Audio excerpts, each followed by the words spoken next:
Today, I'm joined by someone who's not only worn the CMO hat for many years, but now wears many of them. Steven Manifold is the fractional CMO, strategist and product builder with a front row seat to the rapid shifts in marketing. In this episode, we talk about why the rules of B2B marketing have changed, and not just because of AI. From the shrinking tenure of CMOs to the surge in vanilla content, Steven lays out what really is going on behind the curtain and why originality, planning and actual value are becoming the rarest currencies in marketing. You'll hear how short-termism is killing momentum, why marketers need to ditch vanity metrics and speak the language of the boardroom, and what it really takes to stay employable in the AI era. If you're a marketer wondering how to stay relevant, respected and strategic, this episode is your survival guide. Steven, welcome to CMO Unplugged. Great. Thanks, Chris, for having me. Delighted to be here.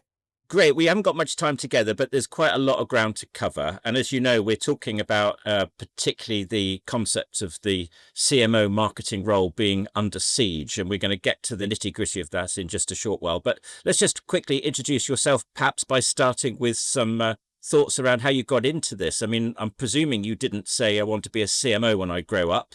So tell us, what did you want to be and how did you end up here?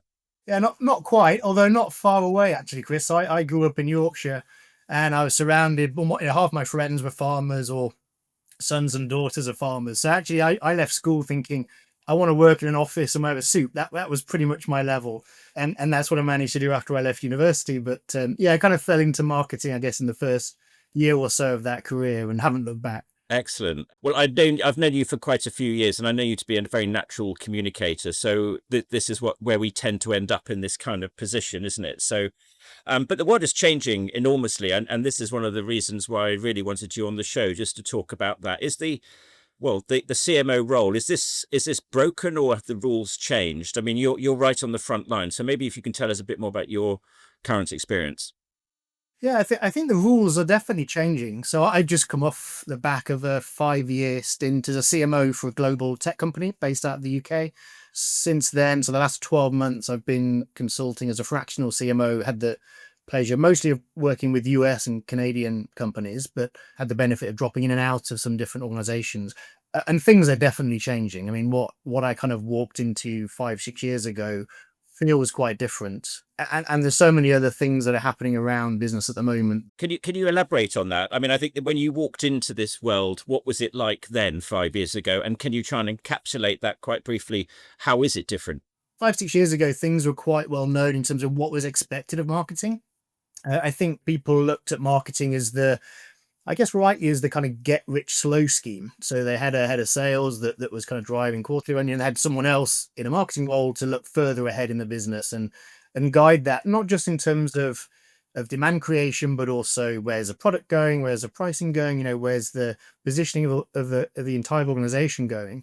Over the last 5-6 years, things have just got a lot shorter in terms of time span, a lot shorter in terms of attention span. And so people are looking for immediacy, which I don't think was there 5-6 years ago. So that luxury of time and strategy and thinking, I think is getting under pressure quite a lot. And actually, if I think about, what's happening right now, in terms of what's happening with AI and everything else, CMOs, I think, always like to have this idea of a big button on their desk they could press and things would speed up and they'd get results quicker. Now that's kind of coming to fruition a little bit with some of the technology, and it feels like that in itself is fueling more immediacy, right? And so the time horizon has just come so close to the marketeer that it feels very different to what it was 5-6 years ago. And if it is just the time horizon that's coming forward, how can you explain? I mean, something, I don't know if you've been reading the reports, but the shelf life of a CMO has actually got contracted. It's got shorter in the last few years in particular, and probably the last year quite rapidly, to the extent that it is probably the shortest on the C-suite. And that never really used to be the case. I think it was more at the sales end, which seemed like a distant part of the relationship. Why do you think this tenure is shortening so much? I think there's two reasons for that. I think that the short-termism that we've just talked about is one part. I think the other part is Marketeers, I think, have always struggled to talk the right language of business, especially to CEOs and other members of the C-suite. I had a conversation just last week with a former colleague, great marketeer, really, really well-respected marketeer, and he was talking about how they're planning in their current organization. And he was saying they don't have financial measures. They don't have any sense of what revenue is meant to be coming from their marketing. It's all engagement and followers and short-term metrics that gets them focused on the job at hand, but actually makes it incredibly difficult to tie back the investment the company is making in marketing to the revenue in the business. And so I think marketeers speaking the right language to CEOs, I think, is really important. And I think we've lost a bit of that. I think we've been focused on some of the wrong types of measures and the wrong types of metrics, and lost sight of the fact it's about revenue at the end of the day. That's what marketing is really about. Yeah. And with the advent of so much change going on, you're absolutely right. It's not about likes or engagement anymore. It should be about, but hasn't it always been that way though? I'm just trying to understand why the shift. Is AI causing much change, would you argue? I think it is. I mean, it is disruptive for sure. So there's a new tension there in terms of the amount of work you can get done as a marketing team getting much higher, which is great, right? And so on the surface, that looks like a good step forward, but actually at the expense, I think, of quality. So teams are churning out lots of mediocre content, right? As one example. And I think that's in this rush to see results and this rush to measure as much as possible. And actually AI is one of those tools that can help you start to measure and attribute things a lot more closely. What do you mean by mediocre content? Can you just elaborate? Is this because we can all spot raw AI content, or I mean, what is the issue deep down there? Well, I mean, so just that it's at a very technical level, the content you're generating using a large language model is by definition not original, right? I mean, it's creating words in a certain order that may not have been put in those order previously, but it's based on a body of known work. And so it's cutting out some of that originality of thought, that creativity, that creative process. So from a technology point of view, it's a challenge.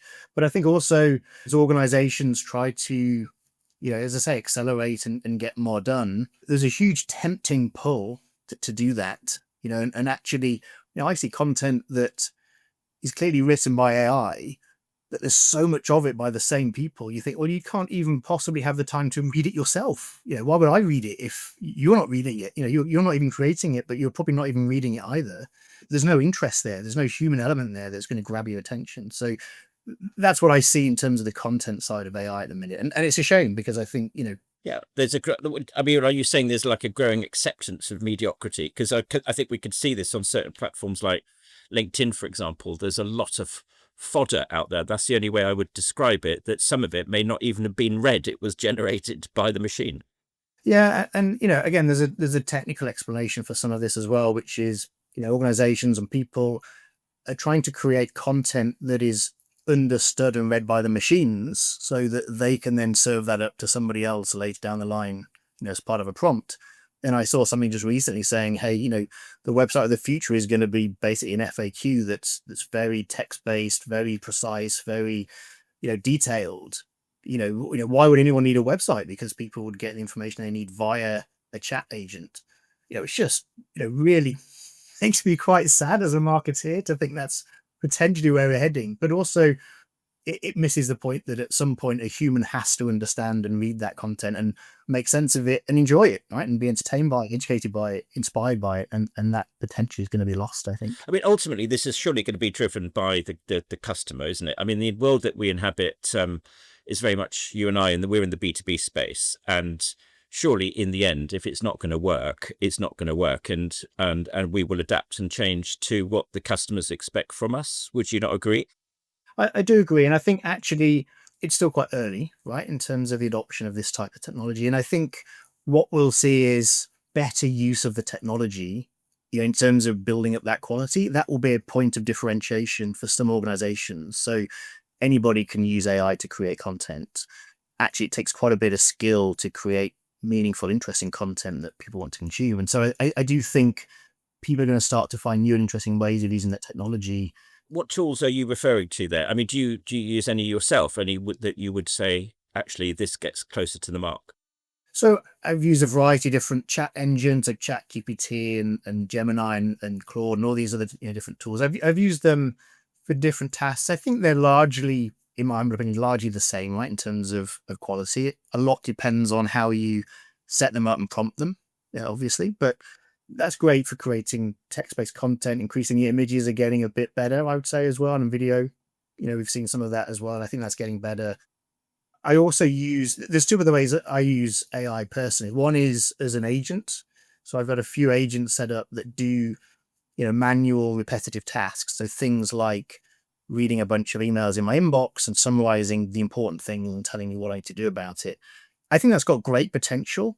The biggest challenge with that I find at the moment is reliability. It's like employing someone and saying, hey, read my inbox and tell me what's interesting to me. And they do it for a few days really well. But if you're not on top of it and training them and educating them and teaching them, after a while, they kind of forget what you've told them and they start to make stuff up and they start to miss things that are important. They tell you things that aren't important. And so it's until we can get to a reliable, consistent model, the agentic AI stuff, I think is, again, potentially useful, but not quite there yet. And I use AI for things like coding as part of my own business. And again, it's not perfect, but actually what I'm finding, or how I'm finding I'm using it, is it's kind of like learning with a buddy. You're kind of sat there learning together and you say, hang on a second, that doesn't work. And they go, oh no, you're right, it doesn't work. Try this. And you try something else and that works. And, they don't have all the answers, but it's a kind of an interactive way of learning something new.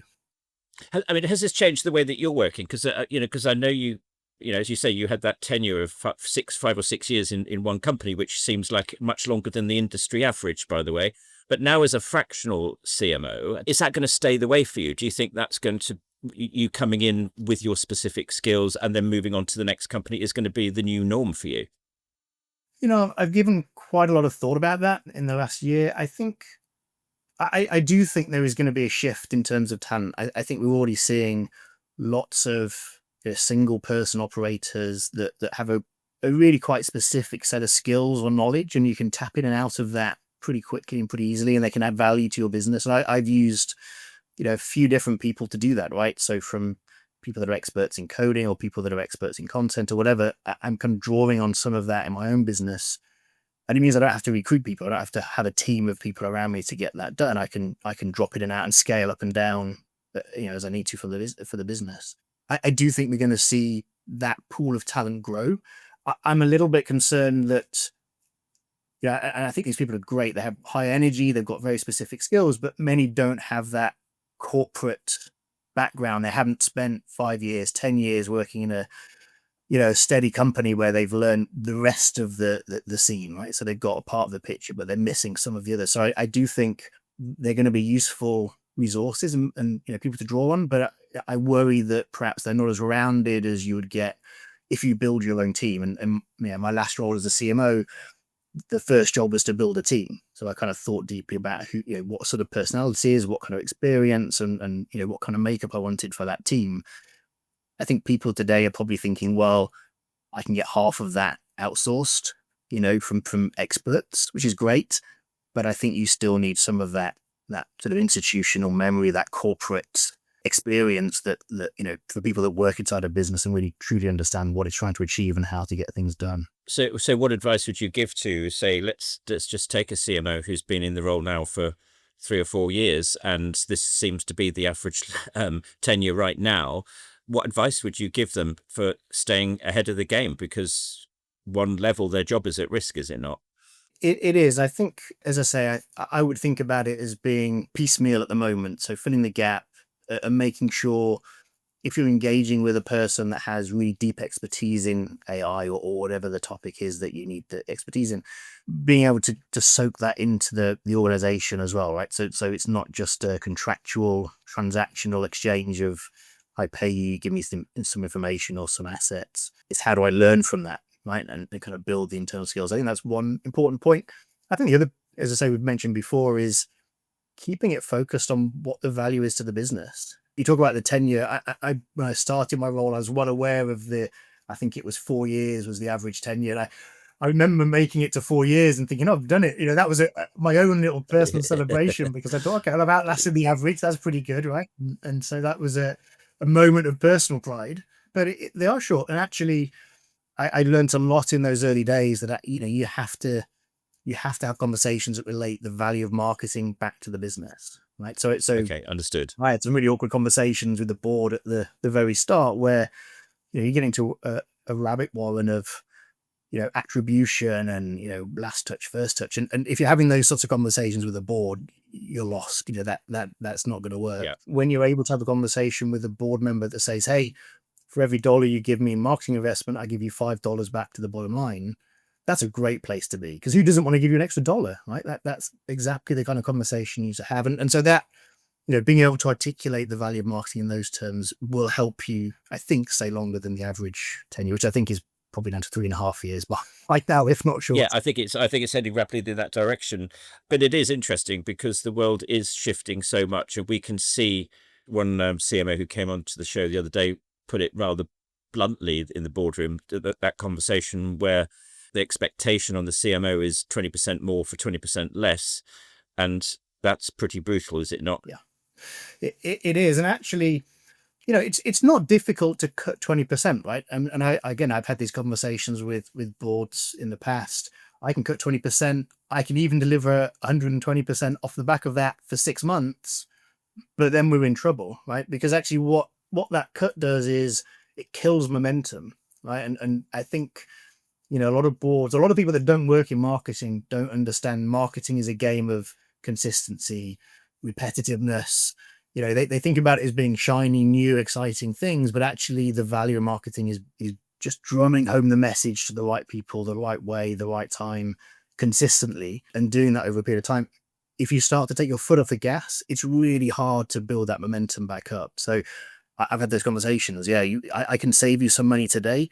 We're going to find it really tough in 6 months. But the expense of short-term decision-making on the long-term aim, which, let's be honest, marketing is a long game, but what I'm hearing is that it's becoming a short game, and that the expense of that to an organization is surely a lack of competitiveness ultimately, is it not? Yeah, I think so. And actually, I've thought about this quite a bit in terms of the CRO role. We had a CRO at our last company, and there's an implication there to say one person is responsible for revenue and the other isn't, right? And I don't think that was true. Actually, the way I think about it is you have a short-term CRO and a long-term CRO, right? You have somebody that cares about revenue today. You have somebody that cares about revenue tomorrow. That's a much more enlightened way to think about your business. And I think if you can articulate that to a CEO or to a C-suite to say, I'm here for long-term revenue, that person's here for short-term revenue, then the choice becomes really obvious when they say, well, let's cut your budget. You say, great, that's fine. You're cutting you're cutting long-term revenue, right? Just so everybody's clear in the room. That makes sense. That makes good sense. Framing like that, I think helps have that type of conversation. Yeah. What other headwinds should they be worried about? We were talking about technology and the pressure on budgets. Is there anything else there on the horizon that CMOs are worried about? Yeah, I think I think the IMF came out with a report earlier this week, so it feels not quite recession-like, but edging on the border of that. Productivity is not great, certainly in the UK recently, and I think maybe a little bit better in the US. But it does feel like there's a dot-com-like bust coming at some point. Most commentators seem to kind of recognize that these days. That in itself kind of causes people to hunker down and focus on where they're getting value and where they're not, and being pretty strict with how they spend money. I think as well, there's post-COVID, there was a huge kind of employment boom. And so I was there. I tried to recruit people to my team and found it almost impossible to get good people. And when I got them, it was, thank God you're here, right? This is really hard to get quality people. And then fast forward 18 months, and all of a sudden it's, the kind of market is awash with candidates and not enough vacancies. And the risk, I think, in that, the headwind for CMOs is you get people that are kind of potentially out of the game for 12 months, 18 months, 2 years. Their skills get a little bit less sharp. The experience gets a little bit less relevant. And so that is a headwind, I think, I'd be concerned about. And again, thinking short term, you would do well to look at some of those people and say, look, I don't have a full-time role, but I could use that experience for a month. I could use that experience for 2 months. Come and help me on a fractional basis, as an example, but just come and help me achieve something, can keep those skills sharp. So that's a risk, I think, in terms of talent going forward. Good. Excellent. Okay. So what I'm hearing, basically, there is three big things I think the CMO is taking away from this, and it's certainly what I'm taking away is keep learning. You'll fall behind very, very quickly if you don't. Focus on new metrics. It's not just about the standard engagement metrics, it's bottom line metrics. So it's recognizing there's a different dashboard there to generate. And also embrace AI, I think, is what I'm hearing, but don't just go with raw AI. Use it as a tool and add your human touch to it. Those are the three pieces of advice I'm taking away from this. Is there anything I've missed? No, I'd agree with those. I think, yeah, on the AI piece, think about how you can use it as a point of differentiation. If you're just using it to churn out the same stuff everybody else is, okay, there's not as much value in that. Yeah, so I think, yeah, those are the key things. Again, I think finding ways to articulate the value of marketing is still really important. It's always been the challenge for marketing to be able to do that. And actually having some time outside of marketing is not a bad thing for marketeers to do. I mean, it's really interesting. I've spent years, responsible for things like sales enablement, and actually, until I left my last role and started working for myself, it occurred to me I'd never sold anything in my life, right? Yeah. And so all of a sudden I had to sell my business, had to sell my services. And the first time you get a 5-figure deal from a client and they sign the dotted line and they send the purchase order, it's euphoric. It's such a great feeling. And it's not until you do it and you realize how hard it is to do it, and more importantly, how hard it is to repeat it and do it again and again and again. Have you created your own tool? I think you talked about you've been developing your own product or solution. Yeah, exactly. And so I one of my passions is around planning and strategy. I get worried partly because of the short-termism that we've talked about, partly because of the emerging tech landscape makes it feel like there's so many shortcuts that you could take advantage of. I worry that marketeers are losing that skill of good, honest strategy and planning, making some choices, deciding where to focus, where not to focus. That's not to say the alternatives are bad. It's just to say they're not the right alternative for you as your business. So making some choices, building out solid plans, executing them, tracking them, understanding them, so that's been a passion of mine for a while. And so as I found myself with some more time in between clients, I started playing with some no-code tools, built a platform actually for me to use with my clients to say, hey, I've got a tool here that I can capture the plans and track them, and it save a bunch of time, right? I'm not filling in spreadsheets. I'm not creating PowerPoints to explain what's going on. It's right there in the tool. And I'm getting to the point now of validating that with potential clients as well, and getting some feedback and seeing if it's more widely appropriate to others. So. Excellent. Okay. Well, if anyone wants to get in contact with you or to know more about that planning and strategy tool, how can they get hold of you, Steven? Yeah. So you can either head to B2B Planner with no E, so planr.com. So b2bplanner.com, or look me up on LinkedIn. I'm more than happy to connect. And yeah, what I'm finding, again, the other thing I found actually in the last 12 months is it's very easy in a corporate role when you're busy and your head's down to neglect your network. I'm fortunate I've got a good network and people have been very generous with their time and their experience. Get out there, talk to people, meet people, have those conversations and interactions. Definitely worth having. It does as a single person business. It's important to do that, but I've learned the hard way. Actually, if I'd been doing that for the last 15, 20 years, it would have been so much easier. Exactly. Okay. Well, we do learn from change, don't we? And thank you so much for coming onto the show. Everyone knows how to get in contact with you now. Appreciate your time, and great to see you, Steven. Thanks a lot for your time today. Yeah, thanks, Chris. Always a pleasure. And really excited to be part of this podcast. So thanks. So that's a wrap on this episode of CMO Unplugged. Huge thanks to Steve for being so brilliant, and thank you too for listening. Please do me the favor of hitting the subscribe button to help make the algorithm happy, not to mention myself. And hey, if there's a CMO or marketing wizard or wildcard you want on the show, drop me a line and we'll invite them on. Thank you for listening.